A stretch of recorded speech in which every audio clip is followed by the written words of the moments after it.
Son réveil sonne, il est 6h15. Une insomnie de plus cette nuit? Le stress? La périménopause? Les idées qui fusent? Ou les projets? Mais qu'est-ce qui a bien pu la maintenir éveillée une fois de plus? À moins que ce soit simplement un excès de caféine? Bon, qu'importe, pas le temps de réfléchir. Mode routine activée, faut se lever, lever les enfants. Le petit veut pas, il est trop fatigué. Elle le force, elle finit par se fâcher. Elle sait que s'il manque une matinée de plus, elle aura l'école sur le dos, ils l'ont déjà menacée d'IP. C'est vrai qu'elle est un peu différente, cette maman. L'école l'aperçoit comme un peu trop flex. Elle est pas comme les autres. Elle explique les rages de son fils quand on le bouscule en parlant d'autisme.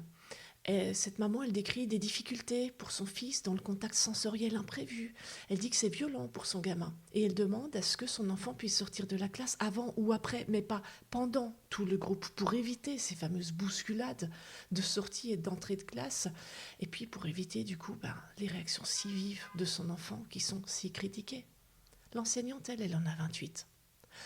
Entre les enfants qui arrivent écorchés vifs d'un pays en guerre et qui ne parlent pas encore le français, ceux qui arrivent en classe avec des coups, ceux qui s'ennuient parce qu'ils ont déjà un an d'avance, voire deux, ceux qui ont un handicap physique et puis la chaise roulante à faire passer partout, et ceux dont les parents sont en conflit ouvert et ouvrant des plaies béantes dans les âmes de leurs petits. Et puis ceux pour qui il faut adapter les méthodes d'enseignement. Eh bien, elle fait ce qu'elle peut, cette enseignante, avec sur sa tête les injonctions de ses supérieurs. Et puis, au milieu de tout ça, il y a sa directrice qui lui refuse à elle des aménagements, à elle cette enseignante qui a découvert son TSA et son TDAH à 32 ans. Alors la maman, elle arrive au travail, elle a finalement réussi à laisser son enfant à l'école, elle a laissé le second aussi, et juste avant de prendre son poste, elle essaye d'appeler le CMP pour décaler le suivi d'orthophoniste du grand. On lui a déjà refusé sa demi-journée, et puis elle sait que le papa bougera pas. Bon, raté, le CMP n'est pas encore ouvert. Elle va profiter de la pause clope de ses collègues pour aller vite aux toilettes et retenter de les joindre. Et sa chef à elle est à cran aussi. Elle a reçu un mail de son supérieur la veille à 21h30, la houspillant, sur le projet qui n'était pas comme il voulait, sans préciser plus ses attentes. Et puis ce matin, il y a le voisin qui lui a encore fait une remarque sur la haie qui dépasse un peu la limite de propriété. Ensuite, les embouteillages. Et puis ce cycliste qu'elle a réussi à éviter en braquant très rapidement, mais en faisant peur et donc en se faisant insulter par un autre automobiliste qui, lui, l'a serré un peu trop.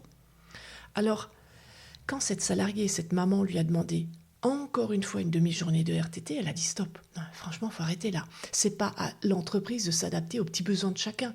Vous avez un job, assumez-le. Le privé, ça ne regarde pas l'entreprise. Mais cette maman, elle se verra aussi signifier à l'entretien d'évaluation annuel qu'elle ne s'implique pas assez. Madame, vous devez profiter des séances de méditation yoga en entreprise pour vous détendre. À coup sûr, ça vous rendrait plus sympathique auprès de vos collègues si vous daigniez faire acte de présence et porter votre royale personne au milieu de l'équipe. Mais certes, madame, j'entends bien que vous avez 2 enfants que vous élevez seuls. Mais bon, vous savez, si vous preniez soin de vous, vous seriez une très belle femme, madame. À coup sûr, vous feriez le bonheur d'un homme. Depuis quand être un objet de désir me rendra la vie plus facile, se dit cette maman, tout en se demandant si, de son chef aussi, il va falloir qu'elle commence à se méfier. Et en se demandant ce que ce commentaire vient faire au milieu d'un entretien professionnel. Alors, cette maman, elle fait du mieux qu'elle peut. Globalement, avec des conditions de travail de merde. Et puisqu'on lui offre des cours de yoga avec ses collègues, elle devrait, à ce titre, être sexy, désirable, souriante et détendue, et évidemment beaucoup plus performante. On est lundi matin, il est 8h42. Ce n'est que le début. Est-ce que vous avez compté le nombre de maltraitances qu'il y a dans ce récit ? Est-ce que notre société est bien traitante ?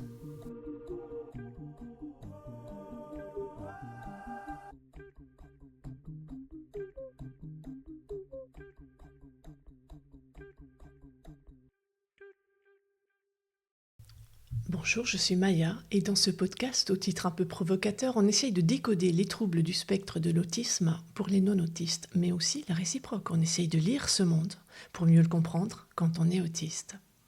Dans ma famille, je suis entourée d'autistes sans déficience intellectuelle de toute génération. Et finalement, l'autisme et les troubles du neurodéveloppement, avec le TDAH et des choses comme la dyspraxie, la dysgraphie, qu'on n'appelle plus comme ça d'ailleurs aujourd'hui, trouble des apprentissages, ça fait partie de notre univers. Le CED aussi s'est trouvé une place, les troubles anxieux et pas mal d'autres joyeusetés physiques. Bref, la santé mentale, ça me passionne et c'était obligé quand on a une famille aussi dingue que la mienne. Du coup, je me forme, notamment par un diplôme de pérédance familiale professionnelle en ce moment, pour accompagner et soutenir les familles.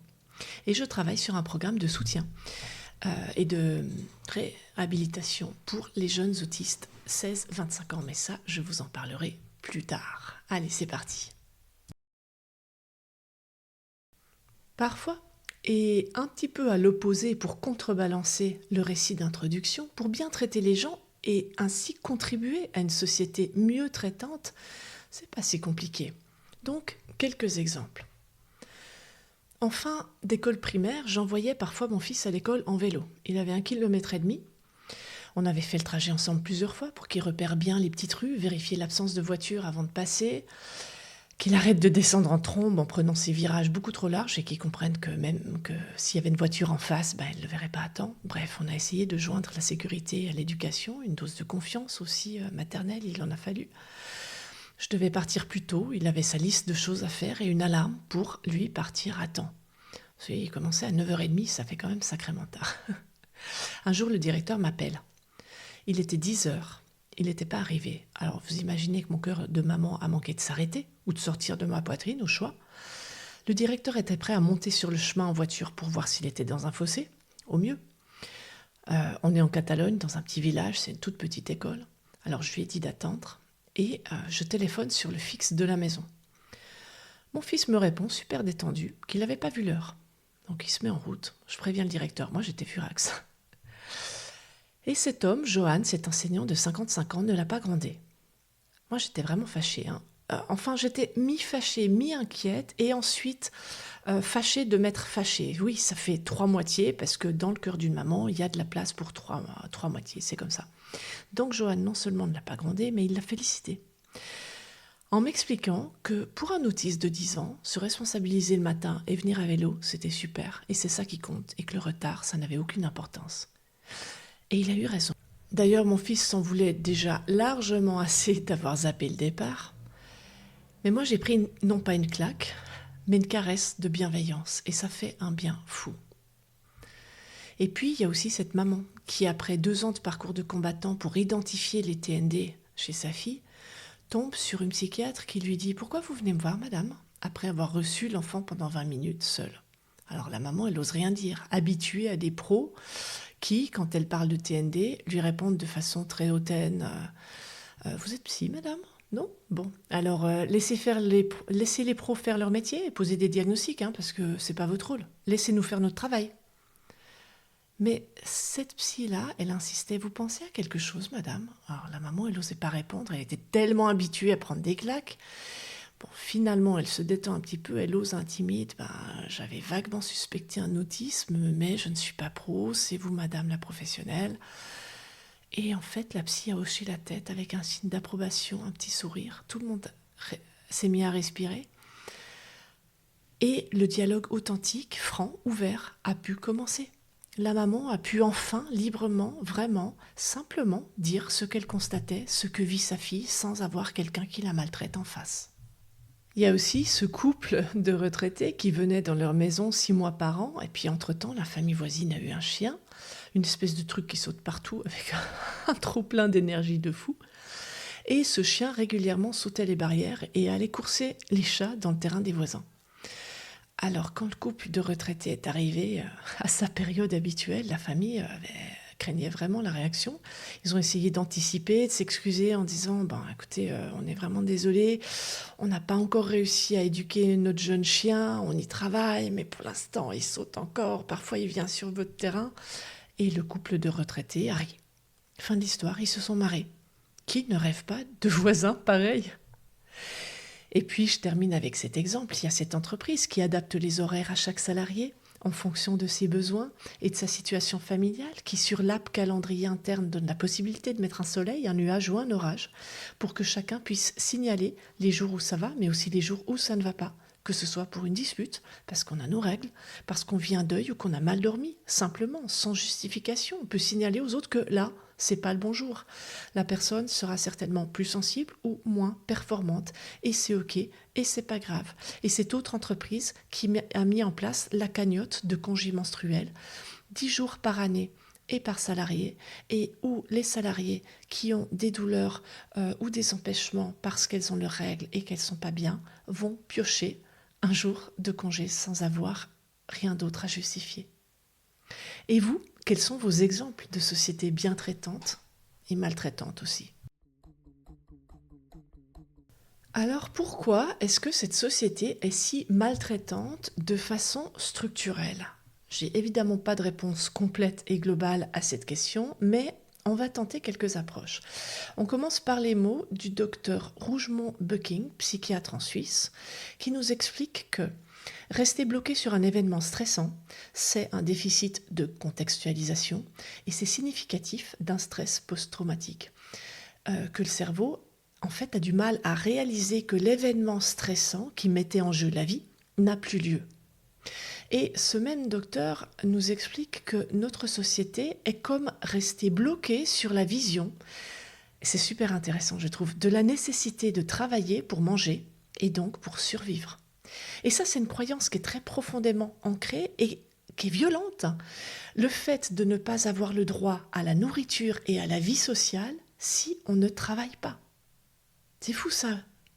Ne pas avoir le droit de vivre, de manger, d'avoir un toit, d'avoir une vie sociale, une famille, des amis si on ne travaille pas. Et il continue en disant aujourd'hui, la technologie, les connaissances nous permettraient, dans une autre façon de vivre notre société, mais on aurait les moyens et les ressources pour vivre en travaillant nettement moins. Là, moi, j'ajoute, petite remarque personnelle, cette notion de revenu universel. Donc, lui, il continue dans son raisonnement. Il dit, notre société, elle est restée bloquée sur cette espèce de traumatisme, travailler pour manger et avoir le droit d'être en lien avec les autres, de mériter une place dans la société. Et donc, notre société est traumatisée. Et par là même, maltraitante, parce qu'elle nous inonde d'injonctions à l'effort, toujours en faire plus, pour avoir le droit de vivre. Et la maltraitance aussi par cette croyance qu'on ne mérite ni nourriture ni relation. En fait, ça implique une forme d'adaptation par la soumission. On se soumet à cette injonction. Bah oui, si j'ai pas de travail, bah c'est normal que j'ai pas d'amis, j'ai pas mes places dans la société et puis que je galère économiquement. Du coup, j'ai pas le droit, entre guillemets, à la nourriture. Parce qu'on pense que si on travaille pas, bah on est seul à la rue. C'est une violence de fou à laquelle, collectivement, on s'est tous soumis. Et ce même docteur souligne l'importance des croyances à la fois individuelles, mais aussi collectives, qui ne sont pas questionnées, qui deviennent des dogmes. Alors, si je comprends bien, notre société devrait faire collectivement, et ça implique aussi les politiques, ça serait pas mal, des thérapies comportementales et cognitives, ça serait pas mal, pour questionner les pensées automatiques, pour questionner les croyances, et puis pour mettre en place d'autres schémas. Un peu de métacognition, voire pas mal de métacognition pour notre société aussi, ça serait pas mal. Toujours le même docteur Rougemont-Beuking parle d'érotisation de la souffrance et du sacrifice. Travailler dur, se faire passer après les autres et se tuer à la tâche, se sacrifier pour sa famille ou pour aider les personnes dans une association, surtout quand on est une femme, ça serait beau et ça serait bon. Est-ce qu'au contraire, ça serait pas le signe d'une société maltraitante? Il faudrait être à 100%, tout le temps, à fond. Pourquoi finalement? Pour consommer plus? Pour continuer à faire tourner l'économie capitaliste et épuiser la terre? Et si c'était pas si grave de ne pas être à 100%, de ne pas pouvoir consommer autant, de vivre plus simplement? Bon, je pars dans des rêves d'une société moins basée sur le rendement, l'argent, le pouvoir d'achat, mais rêver et souhaiter des choses plus simples et plus équilibrées pour tous, c'est encore possible ça, non? Le rythme de l'école imposé à nos enfants et nos ados, l'obligation de faire un effort pour y aller, être le premier à arriver et le dernier à partir au boulot, être à fond, Être une femme qui assume et qui assure. Être un homme qui assume et qui assure. Être à la hauteur. Être en couple et avoir assez d'argent. Subir un entretien d'embauche, un entretien d'évaluation, de validation. Bref, rien qu'à énoncer tout ça, ça me fatigue. Combien d'exigences, de violences inutiles.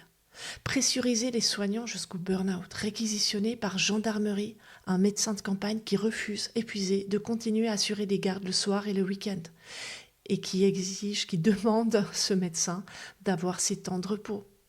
Un management toxique dans une clinique qui réussit à obtenir 13 départs de médecins urgentistes sur 14, des sages-femmes et des kinés payés au lance-pierre de façon incomparablement proportionnelle avec la façon dont ils se dédient à leurs patients, des médecins minutés pour les consultations. Est-ce que cette société est bien traitante ? Des enseignants critiqués de toutes parts, qui impriment eux-mêmes les fiches de leurs élèves faute de budget, cartouche d'encre de la part de la mairie, qui se forment sur leur temps familial pour tenter de comprendre cette pédagogie universelle nécessaire à l'inclusion de profils tellement variés dans leur classe. Ces mêmes enseignants mal payés, changés de département en manque de moyens et si peu reconnus dans leur mission. Ces parents qui sortent de réunions scolaires avec des injonctions de tout ce qu'il faut faire pour l'enfant en question, qui enchaînent sur la réunion pour l'autre enfant, puis la visite du parent vieillissant, qui se font mal voir dans leur travail pour cette énième demi-journée posée et qui se font gronder par leur médecin parce qu'ils sont stressés. Alors qu'ils passent leur temps à jongler entre les suivis de leurs enfants, les impératifs de la famille et des parents vieillissants, tout en essayant de maintenir un travail correct pour ne pas perdre leur emploi. Est-ce que cette société est bien traitante ? On fait porter à l'individu la responsabilité de facteurs extérieurs. J'aime beaucoup cette anecdote d'Albert Moukébert qui racontait dans une conférence une femme dans la tech qui était très performante, qui avait un super job. Elle se fait débaucher par une autre boîte, la mission l'intéresse, elle y va, confiante. Et en fait, à chaque fois qu'elle rentrait dans une salle ou qu'elle était en réunion, ses collègues masculins lui faisaient des commentaires sexistes, lui coupaient la parole, la rabaissaient. Petit à petit, elle perd la niaque, son métier commence à moins l'intéresser, elle a moins envie d'aller en réunion, elle s'investit sur moins de projets, finalement, pour éviter ces situations qui commencent à être vraiment pesante, lourde pour elle. Sa hiérarchie lui reproche sa baisse d'engagement, sa baisse de niaque, sa hiérarchie la critique, commence à lui retirer sa confiance. Et justement, elle perd sa confiance en elle, l'estime d'elle-même, elle commence à se trouver nulle, elle finit par aller vraiment mal et par expliquer tous ses problèmes à son psy, pendant que sa hiérarchie, du côté de l'entreprise, lui donne des heures de méditation ou de stage pour qu'elle change son mindset. En fait, qu'est-ce qu'on fait ? On lui a intériorisé le problème qui devient endogène, alors qu'à la base, le problème, il est exogène, il est structurel, il est complètement externe à elle. Elle est entourée de crétins et puis c'est tout. On a le réflexe de chercher à traiter la personne ou ses symptômes. Elle va pas bien, cette femme, elle a perdu l'estime d'elle-même, la confiance en elle, la niaque au boulot et tout. On cherche à traiter la personne et les symptômes sans regarder ce qui peut venir de l'extérieur. Donc là, de cette société au sens entreprise et d'une façon plus générale, de la société, notre organisation humaine. Bon alors, comment on réagit devant tant d'injonctions et de choses qui ne respectent ni nos rythmes ni nos besoins ? Tony Attwood nous parle des 4 réactions de survie ou d'adaptation des autistes face à ce monde dont ils n'ont pas les codes. Certains vont aller dans l'arrogance, se sentir supérieurs, voient l'autisme comme un super pouvoir et à ce titre vont se permettre, au nom de leur honnêteté entre guillemets, de dire tout ce qu'ils pensent sans filtre et sans tenir compte de l'effort ou de la blessure chez l'autre. En caricaturant, très rapidement, c'est ce qu'on appelle les arrogants ou ceux qui voient l'autisme comme un super pouvoir. Certains vont se suradapter, étudier les codes, les attentes, les réactions et jouer le jeu attendu pour éviter de se faire mal voir, mal aimer, rejeter ou violenter. Ce sont plutôt les caméléons, les adaptés, les pros du masking. Certains s'enfuient dans leur imaginaire, dans leurs livres, dans leur art, dans leurs pensées. Ils trouvent refuge dans un ailleurs, dans une autre dimension, qu'ils vont créer à leur mesure. Et puis les derniers se sentent écrasés par le poids des injonctions, écrasés à essayer de correspondre aux attentes et de ce qu'il faut faire pour être moins violentés, par cette société et par les autres. Et ceux-là, ils auront une nature plus dépressive et souffrent beaucoup. Ces 4 réactions, on pourrait les mettre en relief avec les 4 réactions classiques face à l'adversité, le combat, voire l'attaque, la soumission, l'adaptation, la fuite ou le blocage. Ne vous jugez pas et ne jugez pas cet autiste que vous connaissez, ni l'arrogant, ni le dépressif, ni le suradapté, ni celui qui s'isole dans son monde et se coupe des autres. D'abord parce que c'est hyper simplifié ce que je viens de dire et schématisé, et que bien évidemment la réalité est beaucoup plus complexe et nuancée, mais surtout parce que chacun fait ce qu'il peut avec sa personnalité, avec l'éducation qu'il a reçue et avec l'environnement dans lequel il a grandi, et enfin avec ce qu'il a dû traverser. Non, on n'est pas égaux, on n'a pas tous été soutenus et protégés de la même manière, on n'a pas tous la capacité de récupérer en dormant, et certains ont des maladies ou des douleurs chroniques, certains cumulent, d'autres troubles du neurodéveloppement avec l'autisme, ou alors des troubles physiques, certains sont passés par le trauma, la maltraitance, d'autres pas. Donc non, on ne compare pas, c'est tout. Comparer, juger, c'est une violence en plus.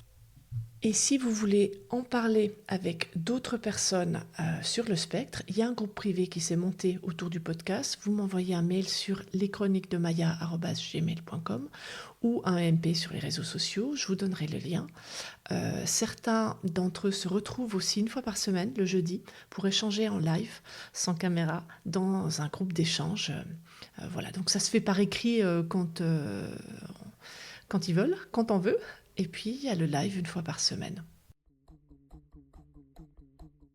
Bon, alors, et donc, du concret, je vais vous parler de 3 choses pour essayer d'être mieux traitant. Le passing, le droit à l'erreur et le lien social. Le passing, qu'est-ce que c'est ? Ce sont des outils et des pratiques pour adapter votre quotidien en fonction de votre niveau d'énergie disponible. Vous savez, l'histoire des petites cuillères.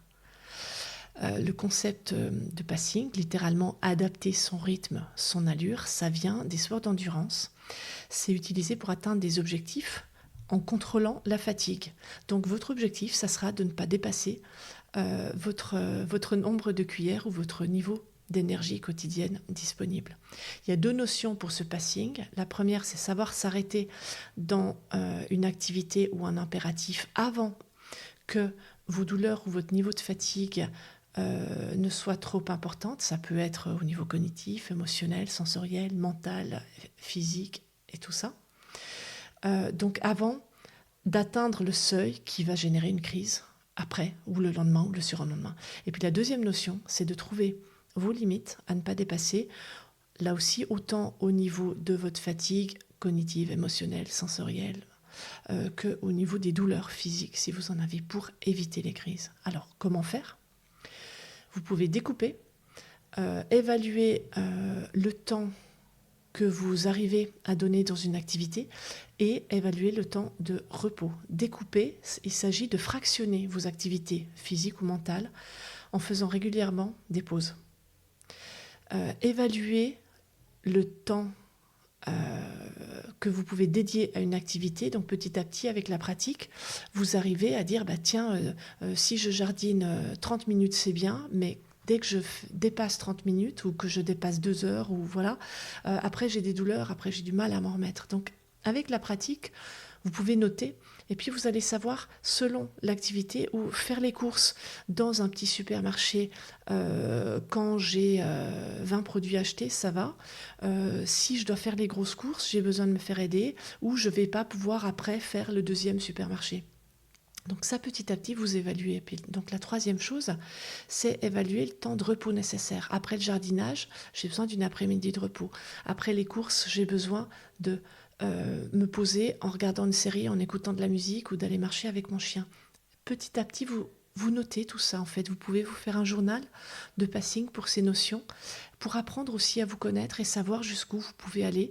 Et parfois, vous allez dire, là, je vais quand même aller à telle rencontre, ou je vais faire un énorme effort pour aller à l'anniversaire de cet ami où il y aura des gens, mais je sais que derrière, je risque d'avoir besoin de 4 jours de récup.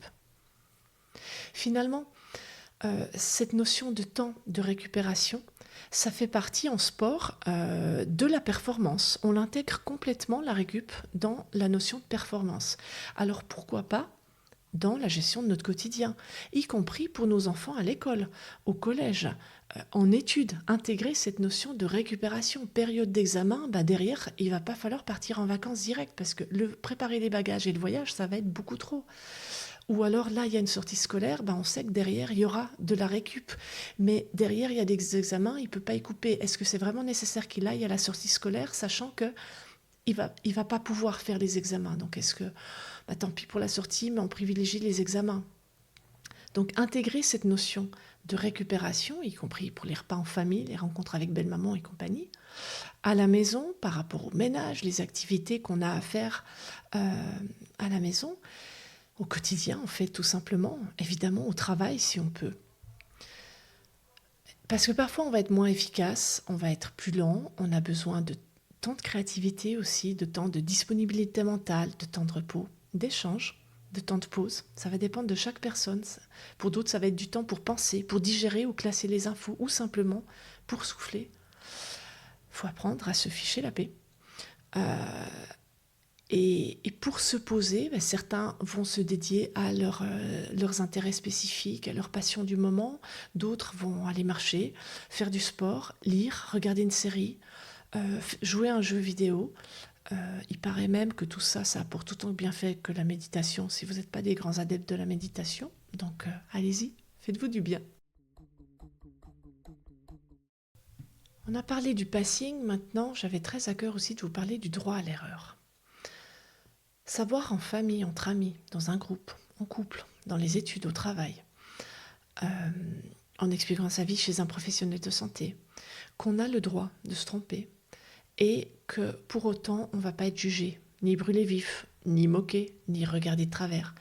Et c'est super important pour réduire la maltraitance, la possibilité de trauma ou des choses qui vont réactiver un trauma possible. Ça va aider aussi à réduire l'anxiété, la pression, le perfectionnisme.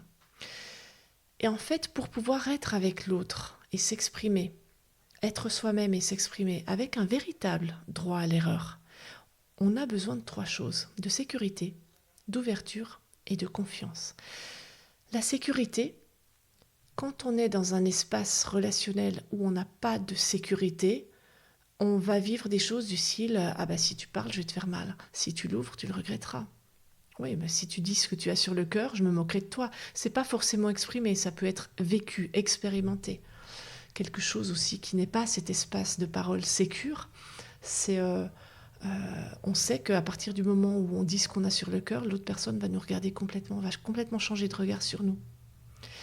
Voilà, la sécurité, c'est le contraire de tout ça.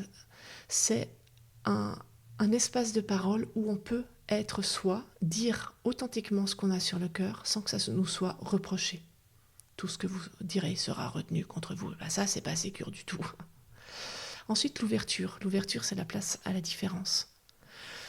L'inverse, c'est quelqu'un qui dit « t'es trop sensible ». Ah, mais t'es vachement différent comme ça. Oh là là, mais qu'est-ce que t'es coincé. T'as quand même beaucoup de bizarreries. Hein. Tu sais, t'es limite hystérique là. Ah, mais qu'est-ce que t'es excessif. Non, mais là, dès que tu te dis un truc, tu te fermes, tu t'isoles, tu pars dans ta grotte, on peut rien te dire. Ça, c'est pas de l'ouverture, ça laisse pas de place à la différence. Puis il y a plein d'autres exemples. Vous pouvez y aller en commentaire et sur le Discord si vous préférez que ce soit en privé. Et puis le dernier point, c'est la confiance. Pouvoir être avec l'autre et parler à l'autre, quel que soit le contexte, dans un espace de confiance. L'inverse, c'est quelqu'un qui va utiliser contre nous ce qu'on va lui dire, c'est quelqu'un qui va nous trahir, c'est quelqu'un qui nous ment, c'est quelqu'un qui abuse. C'est quelqu'un aussi qui joue pas franc jeu, on a du mal à comprendre la personne, qui change d'attitude, qui n'est pas claire, dont les intentions sont pas claires. Là, ça donne pas d'espace de confiance. Alors j'ajoute quand même que le droit à l'erreur, il doit être mutuel et réciproque. Je vais pas pouvoir exiger de mon conjoint, de mon ami, cet espace de sécurité, de pouvoir tout lui dire sans qu'il me juge, d'ouverture, qui respecte ma différence, ma façon d'être, et de confiance, qu'il n'utilise pas contre moi ce que je lui ai dit, qu'il soit fiable, qu'il soit authentique avec moi. Je ne vais pas pouvoir exiger ça si lui-même ne bénéficie pas auprès de moi du même espace et du même droit à l'erreur. Ça veut dire que il faut pouvoir mutuellement accepter nos failles. Moi, je vais demander à l'autre cet espace de confiance, mais oui, mon groupe, mon proche, mon entourage peut me décevoir, et spoiler, il va me décevoir, et vous aussi, parce qu'on est tous humains et faillibles, donc notre entourage, systématiquement, et même les personnes qu'on aime le plus, on arrive forcément à un moment où on se déçoit les uns les autres. C'est pour ça qu'à un moment donné, on va se sentir jugé par quelqu'un qu'on aime ou quelqu'un dont on attendait tout ça, la sécurité, l'ouverture et la confiance. Et puis on va se dire, en fait, il n'est pas fiable, il n'est pas assez ouvert, elle m'a critiqué, elle a jugé ma différence. Mais accordons-lui ce droit, lui ou elle aussi, à l'erreur. On va accepter ses failles et le temps dont il ou elle a besoin pour nous accorder sécurité, ouverture et confiance. Tout ça, c'est un chemin. Si vous avez des doutes et que vous pensez que la personne est dans la toxicité, dans l'abus, est quelqu'un de pas fiable, vous pouvez écouter la série de 3 épisodes assez longs, Arrêtez de se faire bouffer quand on est autiste. Alors, on a parlé du passing, on a parlé du droit à l'erreur, et la dernière chose dont j'avais envie de vous parler pour essayer de réduire la violence des exigences de notre société, c'est créer du lien, être entouré. Qu'on soit de nature plutôt solitaire ou plutôt sociable, on est une espèce sociale et un minimum de liens, c'est bon pour la santé. Dans la famille, que ce soit donc avec la famille, avec un groupe de proches, dans un groupe de parole entre personnes autistes, ça peut être dans un GEM, GEM, les groupes d'entraide mutuelle, un groupe en ligne comme celui dont je vous ai parlé tout à l'heure, qui s'est constitué autour de ce podcast, dans une association qui se retrouve pour faire des balades ou des activités communes, avoir des gens qui se soucient de nous et à qui on peut partager nos joies, nos peines, c'est super important. Dans un article que je vous mets aussi en référence, il est expliqué qu'une relation, pour être bonne pour la santé, elle devrait être stable, prévisible et durable. Alors à votre façon, je vous souhaite d'avoir ou de trouver, pourquoi pas via les pistes que je viens de vous donner, un petit groupe ou quelques humains avec qui vous pouvez partager une partie de vous, une partie de ce que vous vivez. Et en conclusion, oui, il semblerait bien qu'on soit dans une société qui traite assez mal, voire carrément mal ses membres. C'est pas un scoop. Mais ça permet aussi de comprendre que dans toutes les difficultés qu'on vit, dans les choses qu'on supporte, tout ne vient pas de nous. Il y a des choses qui viennent de l'extérieur et sur lesquelles on a peu de prise. Et ça, c'est pas fait pour nous déprimer plus. C'est une réalité, hélas, qui est comme ça. Mais l'idée, c'est plutôt qu'on apprenne à se ficher la paix à soi-même, à être un petit peu plus doux, un petit peu moins exigeant, puisque non, tout ne dépend pas de nous.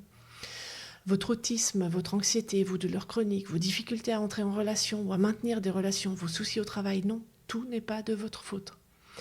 Et devant tout ça, on réagit comme on peut en fonction de nos personnalités et de notre vécu. Certains vont attaquer, mordre, d'autres vont se soumettre et se suradapter, certains vont se réfugier dans leur univers et fuient celui-ci. Et les derniers vont être écrasés ou immobilisés par le poids des attentes et par le poids de leurs échecs, entre guillemets. Donc voir ça et identifier comment on réagit soi-même, ça nous permet d'avancer, mais aussi de mieux respecter, de moins juger les autres. Et pour terminer, je vous ai parlé dans cette chronique donc, du passing, de s'accorder et aux autres le droit à l'erreur, en ayant un espace de sécurité, d'ouverture et de confiance, et puis de vivre du lien avec des relations en présentiel ou en virtuel qui présentent une forme de stabilité, de prévisibilité et de durabilité.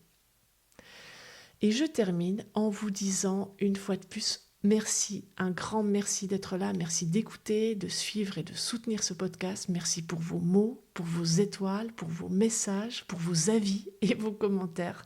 Ça me fait super plaisir à chaque fois. J'adore échanger avec vous.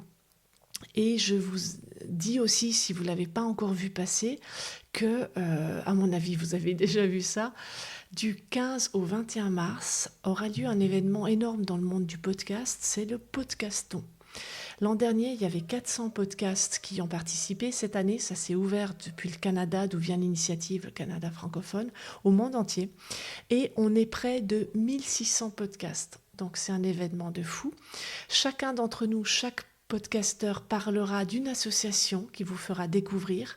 Ça va être une semaine où il va y avoir une publication de contenu incroyable. Vous retrouverez tout ça sur chacun des podcasts que vous suivez, mais aussi sur le site du Podcaston. Et donc on vous fera découvrir une association. Pour moi, ça sera l'occasion de vous parler de mon parcours associatif, de mon engagement actuellement dans une asso qui m'a beaucoup aidée, et de mon parcours aussi actuel d'employeur, de la vie associative donc, et puis de mon parcours d'étudiante en santé mentale.